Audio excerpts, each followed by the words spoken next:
how's it going? Oh my god, I'm back live. What is this? What is this Christmas miracle?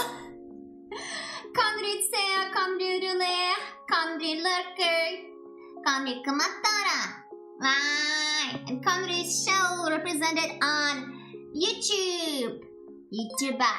My god, thank you for the 13 months, lurker. Hi, hi. Oh my god, guys.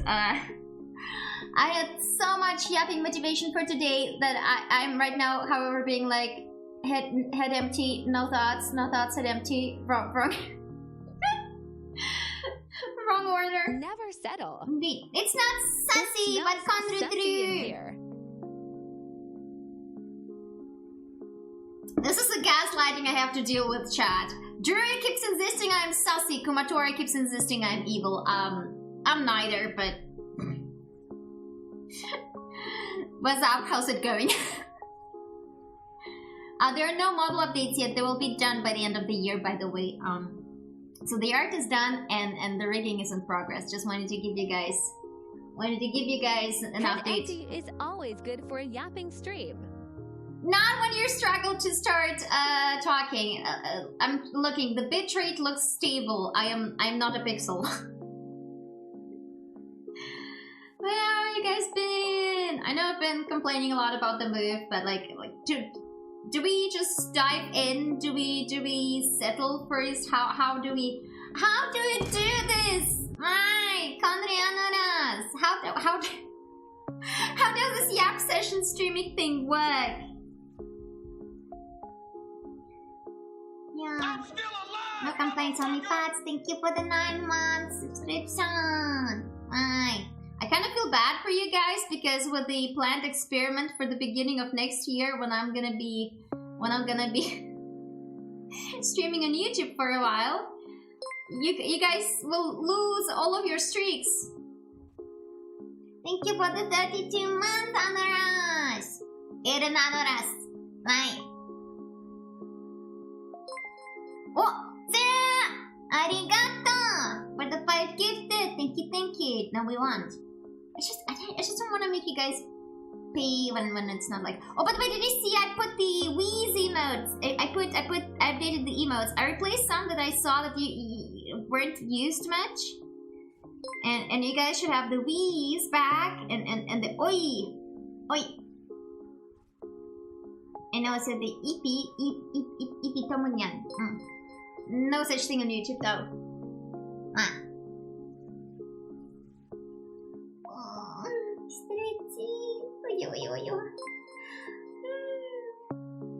This is like it's such a great emote, not gonna lie. Yeah, but I commissioned them a while ago, but Kairi had like an issue with her hard disk question mark and basically like her PC stuff, and they had to retrieve your data at the place, and then those people fucked up, so she had to wait again, and eventually, like after Thanksgiving, I got it, and she got it. Yeah, these been in the works for a while. How's, by the way, the mic? Is there not a lot of echo? Because in this room, there is nothing much behind me. It's like the smallest room in the apartment that I made my working room. And I wanted to keep the space behind my back pretty free because once I do have my 3D equipment, I want to be able to at least take one step back. That would be good. Why are you bonking me?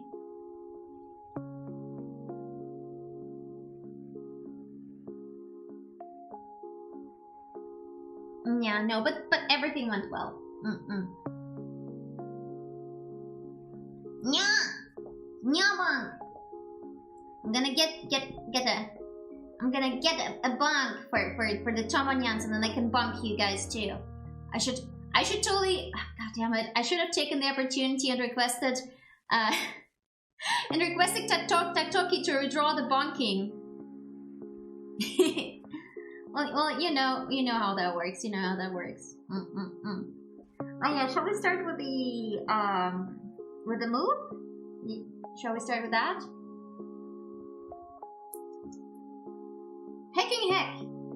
you guys, Automodna. You guys, anyone who was like already on the Discord server, you guys heard about it, but like I did my best packing, okay? I tried my best. Oh, that reminds me. Oh, I need to wait.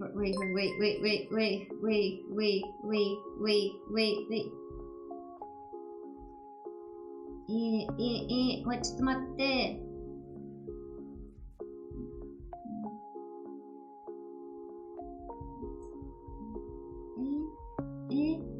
ちょっと待って。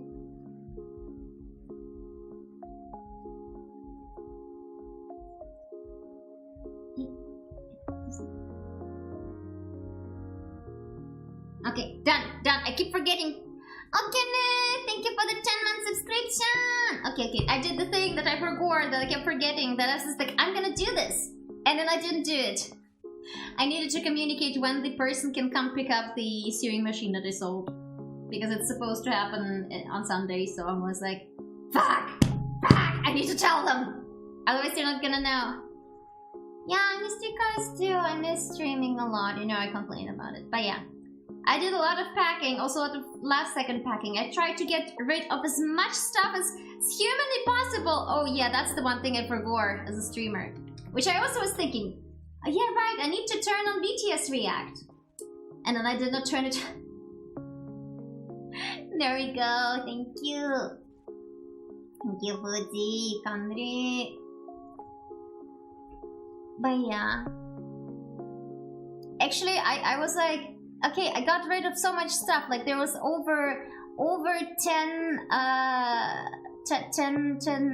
bags of trash that we disposed of, like more like 14 in the last month, and then like lots of furniture that I took to be thrown away, and like 6-7 bags of clothes that I donated to recycling. Like I got rid of as much stuff as I humanly could. Unfortunately, the sewing machine had to come with me. Annoying. No. Congratulations on the 60 stream streak, Brie. It's gone as a hoarder. No, I just still have so much cosplay stuff. I gave some of the stuff to Hoishi, but it wasn't like enough, and nobody wanted to buy my 3D printer. I did donate it. I donated it to Fab Lab. And then honestly, it's not as much if there is not cosplay stuff. And then Mom took my overlock machine because hers broke. Yes, the Wiz is here. Yeah, I did my job. I updated. Yeah. And then for the embroidery machine, like the big one, the issue is that Mom gone sold it, but she accidentally told the buyer where I'm moving, and I was like, hey, are you gonna come pick it up in this place? It's like, oh yes, I bought it. I'm gonna pick it up in the place where you're moving to. And I'm just like, oh, are you? Yes, I see Baka. 1, 2, 2, 3. Right.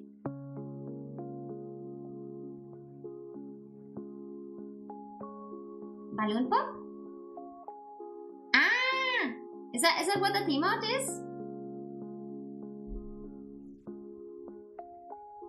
A gift for you.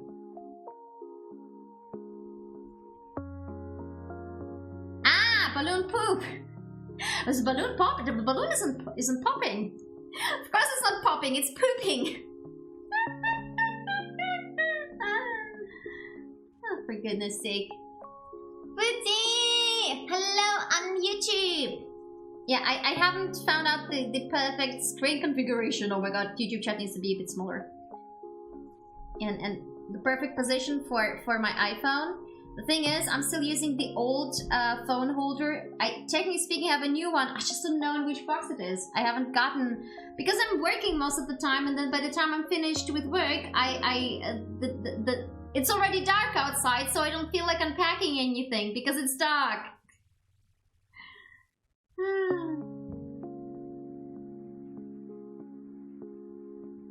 Yeah, it is what it is.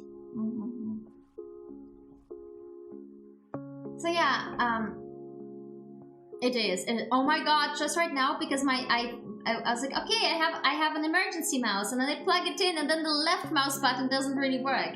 The reason why I was looking for a different mouse in the first place is because the mouse I was using up until now, which was my emergency mouse, the right button died. I was like, okay, there was another mouse that I packed with me that I didn't throw away. So I unpack it, plug it in, and then I check real fast. Oh yeah, the right mouse button works. The left doesn't. Have a good lyric, okay? Arigato, and good luck at workies. And so Dragon went on a quick mouse purchase round. Left side, right side, da da da da da da da, ba ba ba da da da da da da. Left side, right side, ba ba ba da ba da ba, ba ba ba. You're rocking. Time to dual wield mice. Oh my god, yeah. Die Mäuse, ne?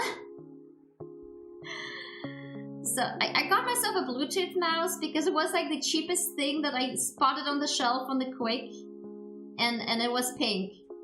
Like a pastel pink, so I was like, yeah, works for me. Pastel pink works for me. By the way, is the BGM okay, or is it like too quiet?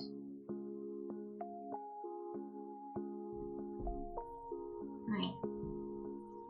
I also still haven't found all the kitchen stuff. I will be unpacking stuff tomorrow and preparing for the karaoke stream.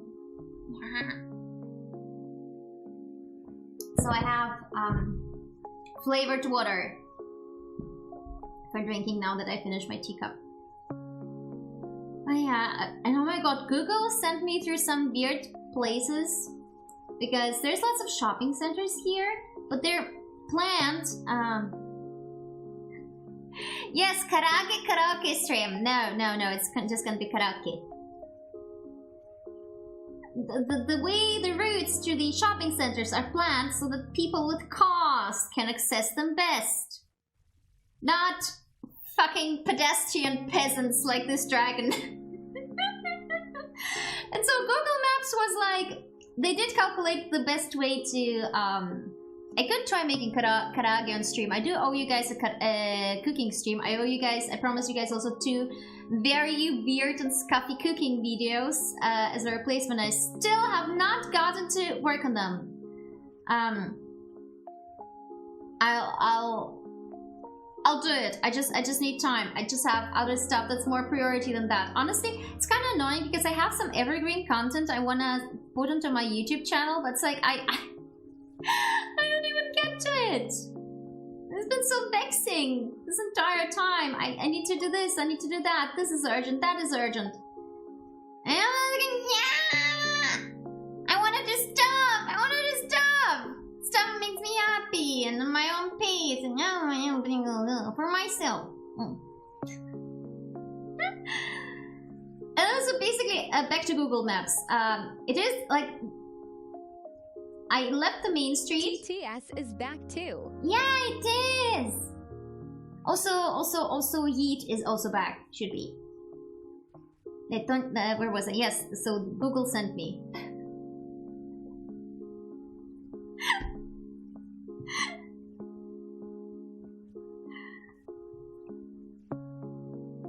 Google sent me.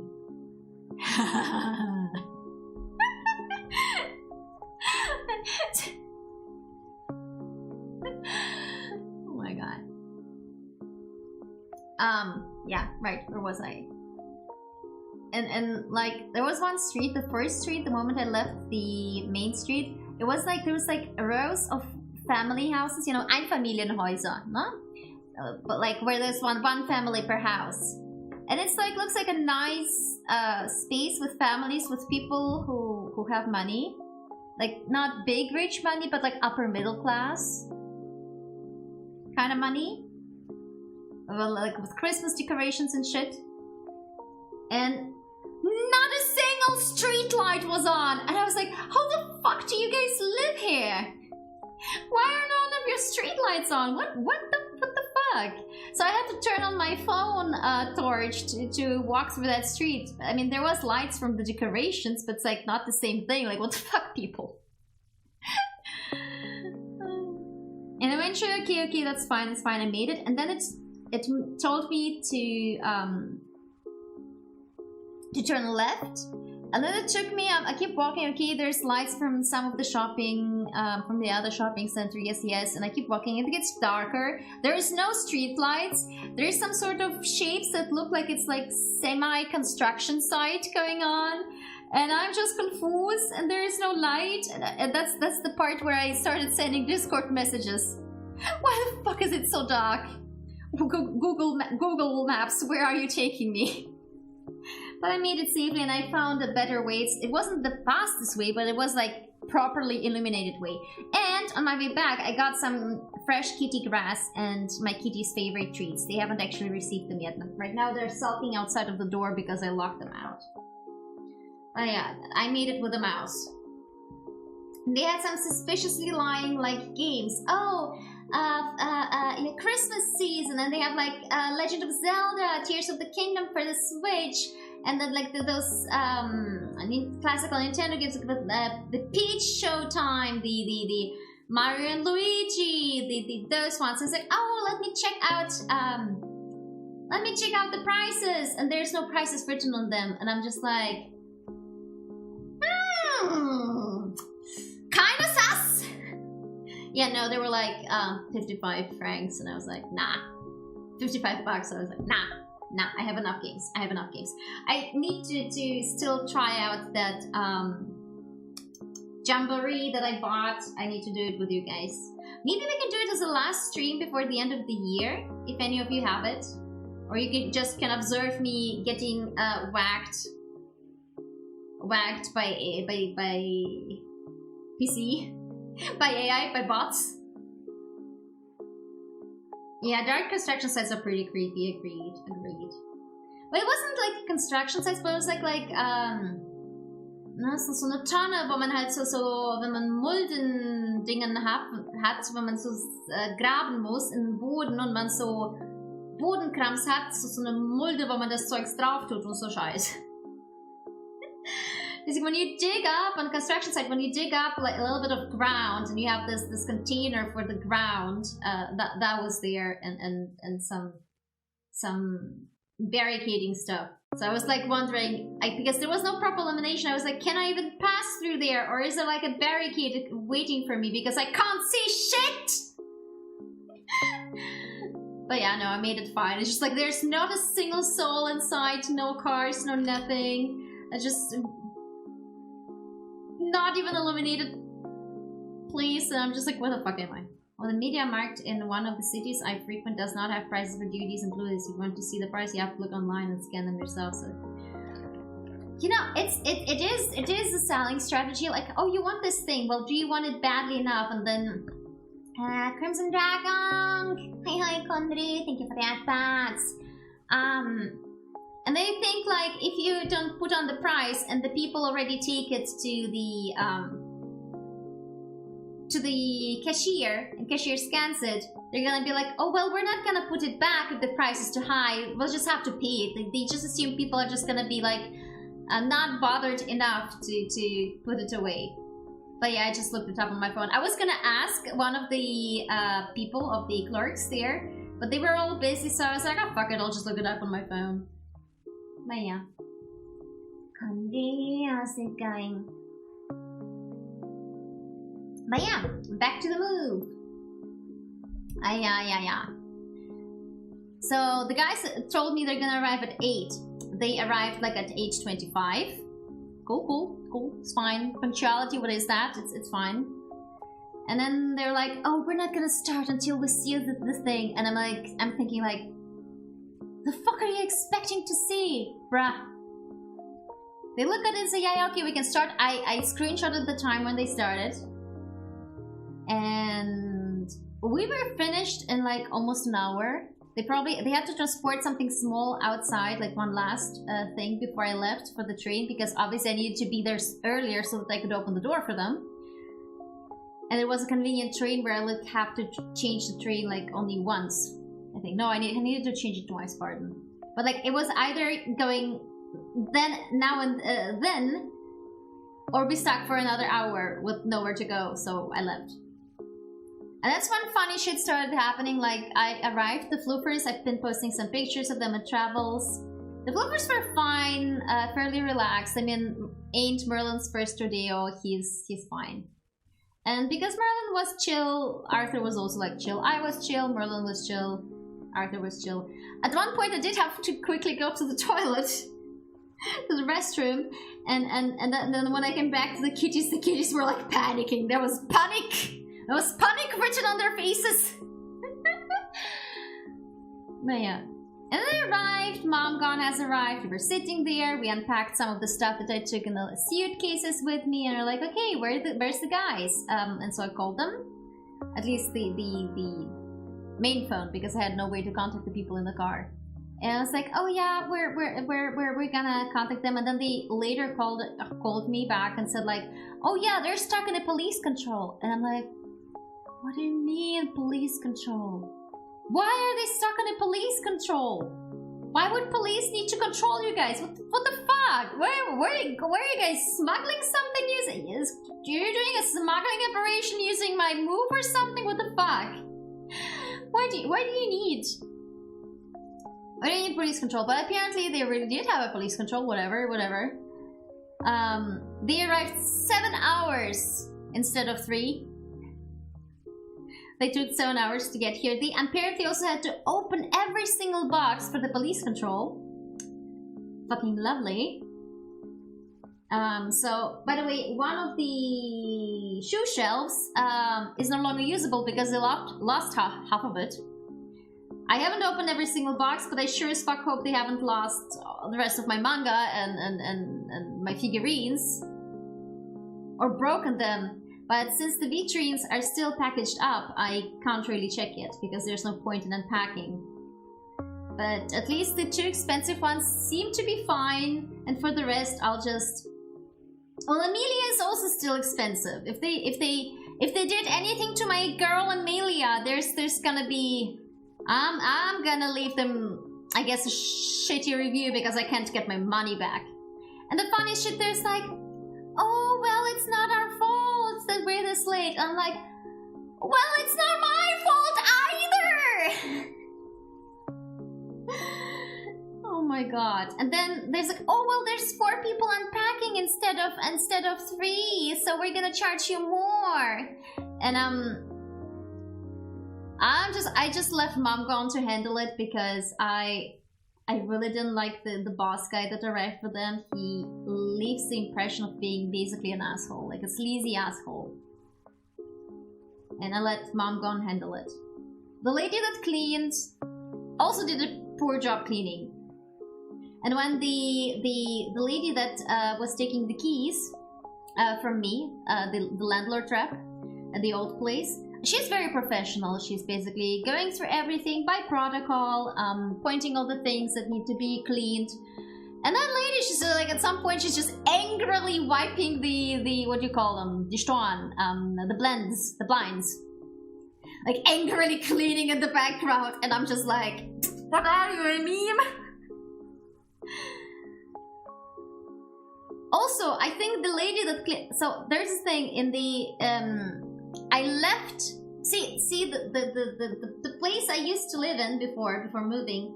They had this, you know how you need to buy specific trash bags that are kind of like the price of the trash disposal is included in the price of the trash bags. They're expensive, but these are the trash bags that actually are the only ones that get picked up because you pay the tax. You pay the tax for your trash. Well, they also had like the same thing for their cardboard disposal. And I had a lot of leftover because I had to buy an entirely new roll in order to dispose of all the cardboard I had left over.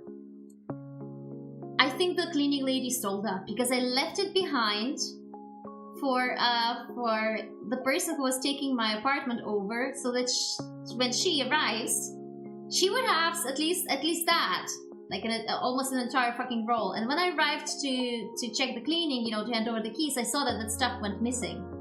And then I realized, hey, this lady, this much later, I didn't realize it on the spot, I just assumed she threw it away. But she didn't throw it away, nah. The skinny lady lives there, and I'm fairly certain she just pocketed it. I mean, it wasn't written as left for... I wish it had occurred to me that she didn't travel there, that she probably lives there. In the same village as I was living. And I wish I had called her out on that bullshit and told her like, shit ain't cheap! Does not grow on trees! There's tax on it! The fuck you did with it? And let's call her out that I don't believe for 1 second that she threw that away. She pocketed it. So yeah, I already actually told at my workplace, to the person who is taking over the apartment. It's like, this company there, do not hire them to do the move. Fuck them. And nothing beats like two days in advance before my move, I called the guys and I was like, we were talking, discussions, I wanted to show them again, like, hey, look, I managed to pack so much up, and the guy, the boss guy, which I really like started disliking, it's like, well, do you suddenly have more? And I was beyond myself, like, what do you mean? Do you suddenly have more? I was pissed. I mean, I didn't taunt him like that, but in my brain, I was so pissed afterwards that I was like complaining about it to anyone among my what do you call it? Network, my people, my mom, my friends, my colleagues. He's like, well, you see, 50 cardboard boxes is already so much. Bruh, we were finished in an hour! Shut the fuck up!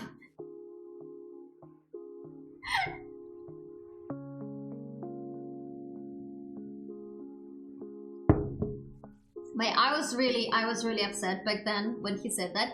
And also he had this the funniest shit like, oh yeah, how do we get to your village? And I'm just like, you sent me an offer over a month ago. And if I had not called you, would you like be like on the day of the actual execution of the move? Would you be like, oh, how do we go there? How do we get there? I'm just so fucking mad. I was like, bruh, it's like, well, have you never traveled by car there? It's like, no, I don't have a car. Why is it my job to tell you how to get here? You had like an entire fucking month. You had, before you sent me the offer, you should have looked at the fucking map. Broody, why? Yeah, I'm turning into Witch of Wrath. What was her name again? The blonde one, wasn't she? Let me look her up again.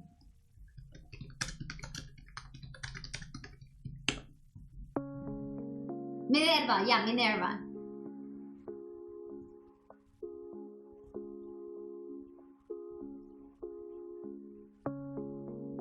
Oh yeah! It's like, yeah, no, not a broody. Thank you for the hat pets there. Yeah, I was so done. I was still very angry, and I'm still kind of angry. I just, can't change anything anymore. The only thing I can do at most, if I find anything missing among my figurines or anything broken among my figurines that was not broken before, I will leave them a shitty review on Google reviews, on any review site I can find. I will be that cat that leaves the poop in their kitchen, on their kitchen table. I'm gonna poop into their shoe.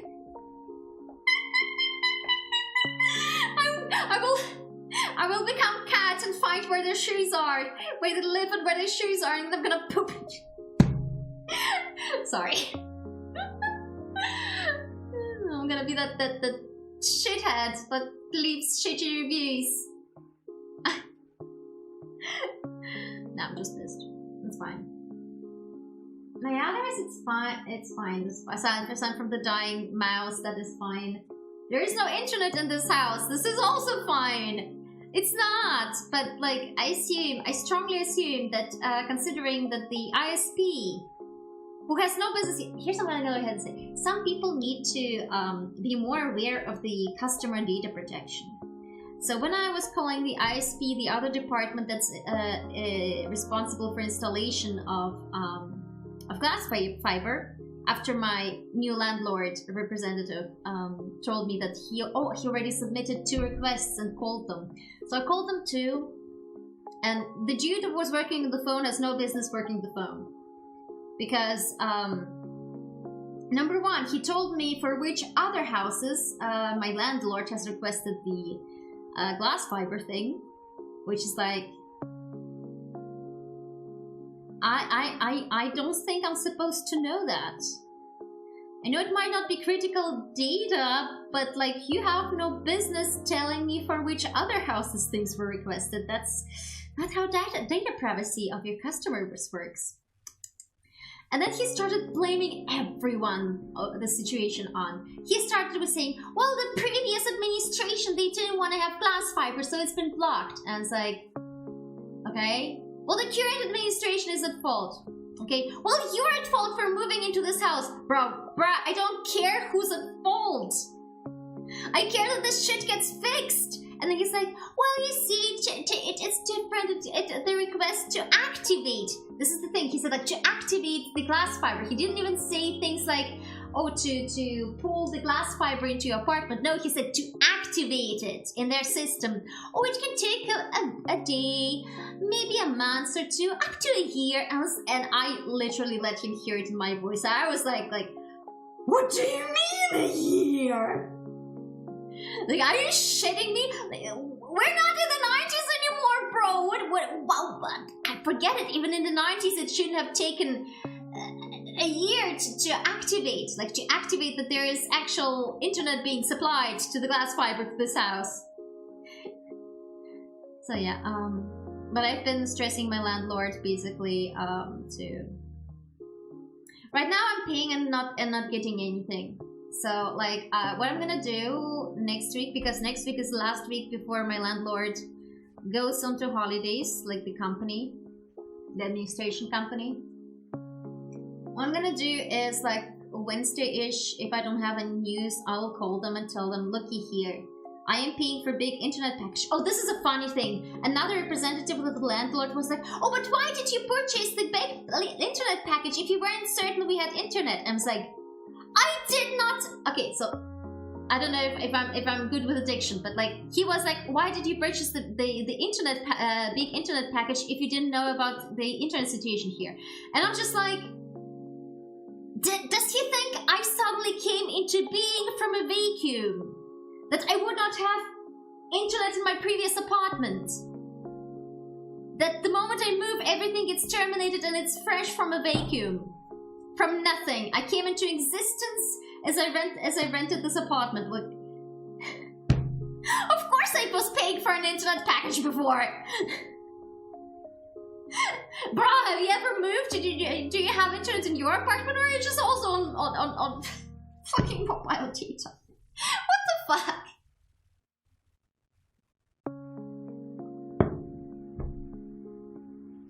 Apparently, there was a younger person, I assume a bit younger than me, living together with his grandma down below, and he's like, oh yeah, I have phone internet, and I'm like, oh yeah, I guess you're just only playing mobile games, huh? You got games on your phone, huh? Well, I guess it's flattering, but like, do I have to give my birth date on? I don't think I need to indicate my birth date. No, I guess they assumed that. Maybe I do look young. I think I sound occasionally or young-ish.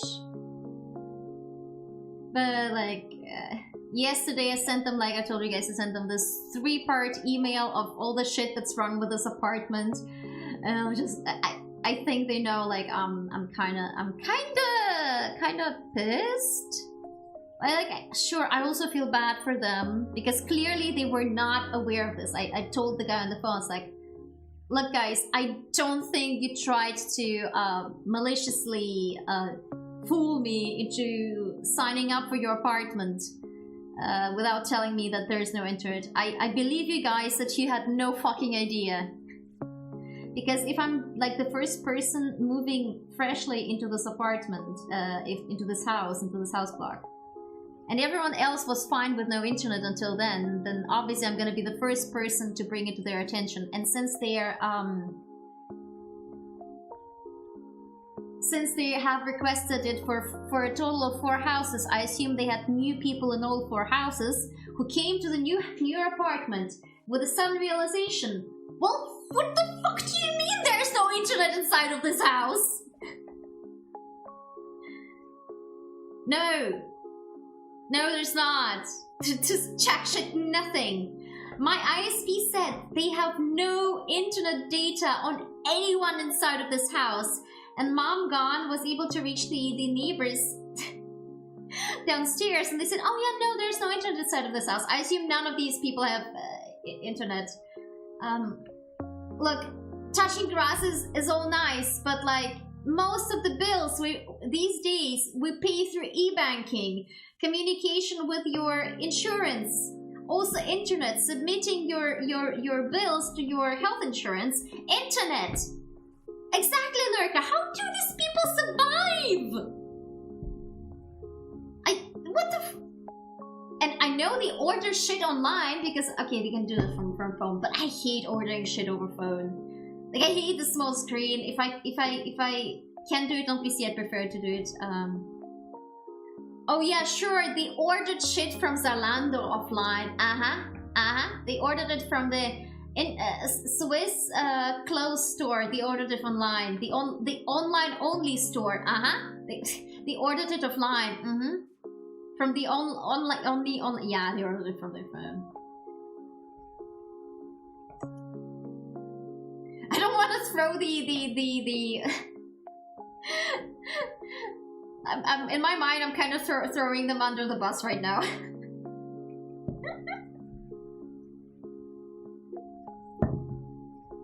No, there's a lady that lives at the top floor. Oh, this is something funny. Do you know in my contract it says you're not allowed to be loud during the lunchtime from 12 to 1. And so Momgod and I, we're here. We're obviously through the lunchtime waiting for the moving company to come.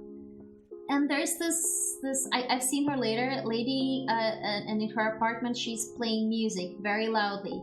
The entire fucking staircase inside of the house. If you close the door and you move to another room, you won't hear it, but the entryway and the staircase, you could hear the music everywhere coming from their apartment. Fucking everywhere. I actually had trouble first locating which apartment it's coming from because it was so loud. I eventually found them on the top floor, which is 2 floors above mine. And I recorded it as a video.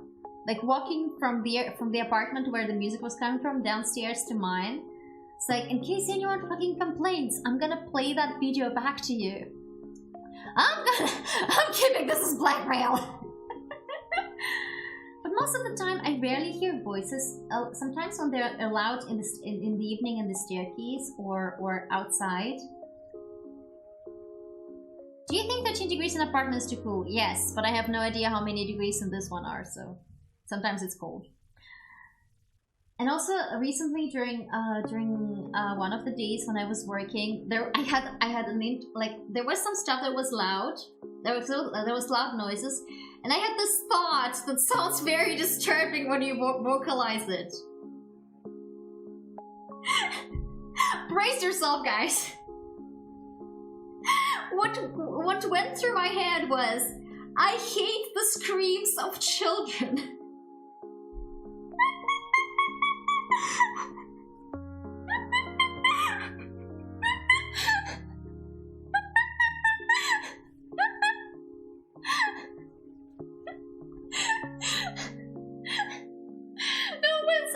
It sounds like I hate children being tortured, because that's what the screams sounded like. It wasn't like, you know, cheerful and like running around. No, they were like, I don't know.